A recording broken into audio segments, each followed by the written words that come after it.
ఒక రాష్ట్ర భవిష్యత్తును మార్చే ప్రాజెక్టులు చాలా అరుదుగా వస్తాయి. అలాంటి ప్రాజెక్టుల్లో ఆంధ్రప్రదేశ్కు అత్యంత కీలకమైనది పోలవరం. దశాబ్దాలుగా కోట్లాది మంది ప్రజల ఆశలు, రైతుల కలలు, ప్రభుత్వాల హామీలు, ఇంజనీర్ల కృషి ఇవన్నీ కలిసిన మహత్తర ప్రాజెక్టే పోలవరం.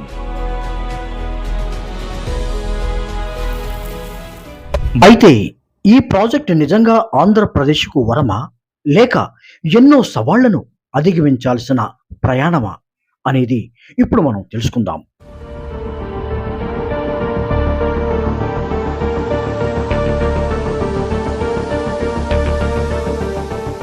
పోలవరం ఒక బహుళార్థ సాధక జాతీయ ప్రాజెక్ట్.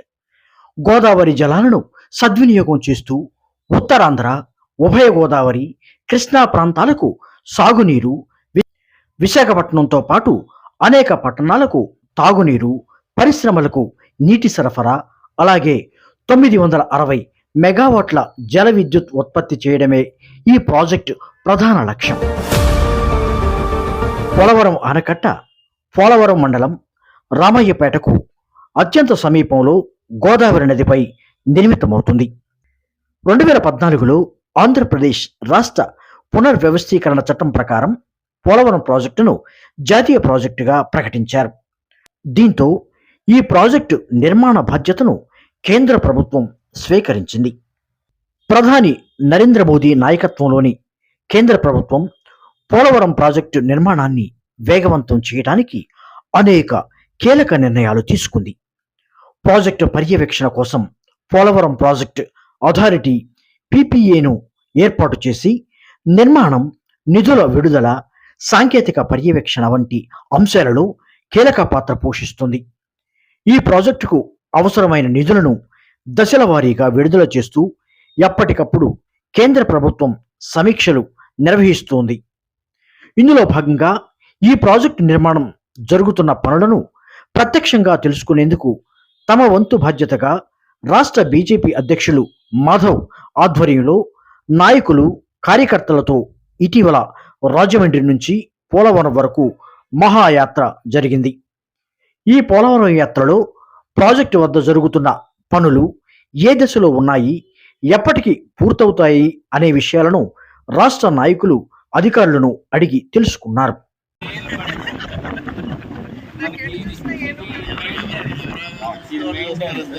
ఈ మెయిన్ డ్యామ్ కన్స్ట్రక్షన్ లో ఉంది సార్. ఇది అప్స్ట్రీమ్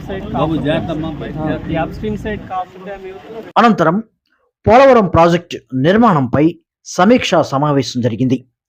ఈ సమావేశంలో కేంద్ర మంత్రి శ్రీనివాస్ వర్మ, రాష్ట్ర మంత్రి సత్యకుమార్, బీజేపీ అధ్యక్షుడు PVN మాధవ్, తెలుగు సంస్కృత academy chairman RD Wilson, ST commission chairman Bhojireddy, 20 సూత్రాల కమిటీ చైర్మన్ లంకా దినకర్ తదితరులు పాల్గొన్నారు.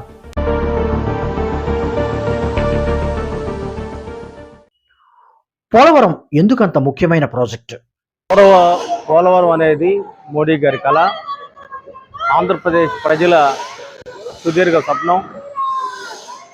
ఈ పోలవరాన్ని మోడీ వరంగా ఆంధ్రప్రదేశ్ ప్రజలకి ఇచ్చిన నేపథ్యంలో దీన్ని ఎలాంటి పరిస్థితుల్లో త్వరితగతిన పూర్తి చేయాలనేది భారతీయ జనతా పార్టీ ఆలోచన విధానం. అందులో భాగంగా ఈ పోలవరం సంబంధించిన ఈ పవర్ హౌస్ను సందర్శించడానికి ఈరోజు ఇక్కడ రావడం జరిగింది. ఈ పవర్ హౌస్ నిర్మాణం అనేది అద్భుతంగా జరుగుతూ ఉంది. ఇది వేగవంతంగా చేయాల్సిన అవసరం ఉందని కూడా సంబంధిత అధికారులు కూడా చెప్పడం జరిగింది. పోలవరం పూర్తయితే 4 లక్షల ఎకరాలకు పైగా కొత్తగా సాగునీరు అందుతుంది. ఇప్పటికే సాగులో ఉన్న గోదావరి, కృష్ణా డెల్టాలకు స్థిరమైన నీటి భరోసా లభిస్తుంది. విశాఖపట్నంతో పాటు అనేక పట్టణాలకు, గ్రామాలకు తాగునీరు అందుబాటులో వస్తుంది. పరిశ్రమలకు నీటి సరఫరా మెరుగుపడుతుంది.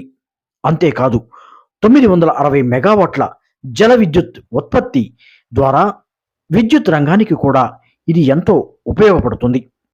ఉత్తరాంధ్ర సుజల స్రవంతి ద్వారా ఉత్తరాంధ్ర జిల్లాలకు గోదావరి జలాలను తరలించే అవకాశం కూడా ఈ ప్రాజెక్టుతో ఏర్పడుతుంది.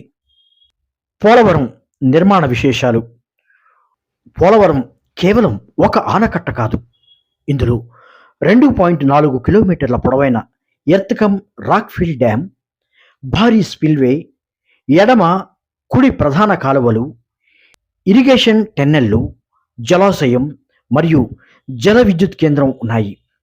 ఈ నిర్మాణాలన్నీ సమన్వయంగా పనిచేసినప్పుడే ప్రాజెక్ట్ పూర్తి సామర్థ్యంతో పనిచేస్తుంది. నిర్మాణ పురోగతి. గత కొన్నేళ్లలో పోలవరం నిర్మాణంలో గణనీయమైన పురోగతి నమోదైంది.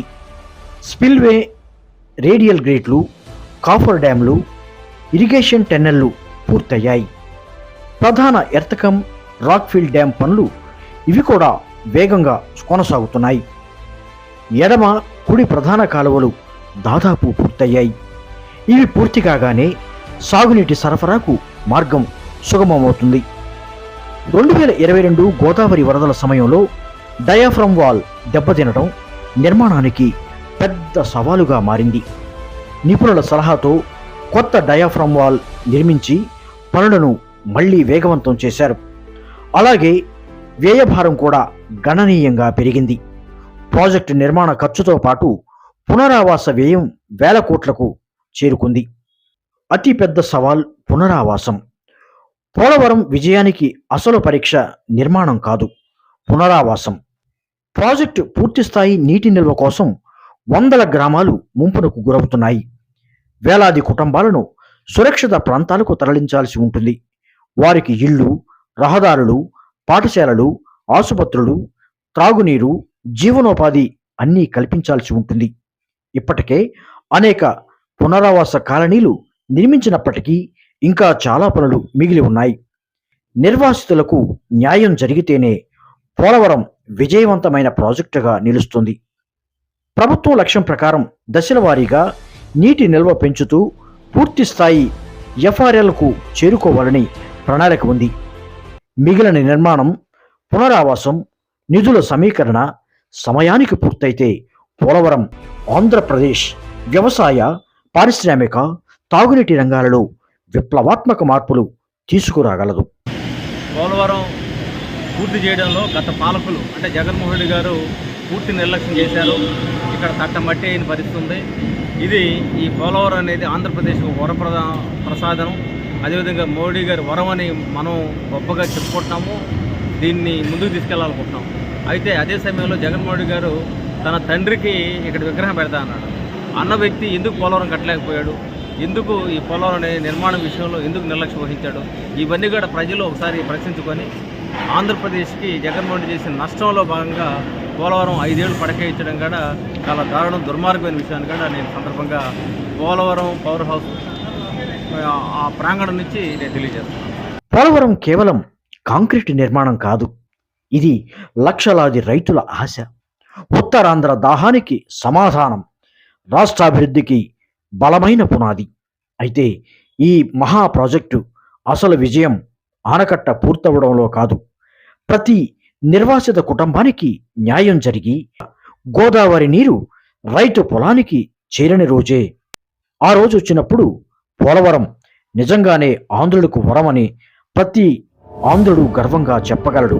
అప్పుడే పోలవరం ఆంధ్రప్రదేశ్కు నిజమైన జీవనాడిగా రూపుదిద్దుకుంటుంది.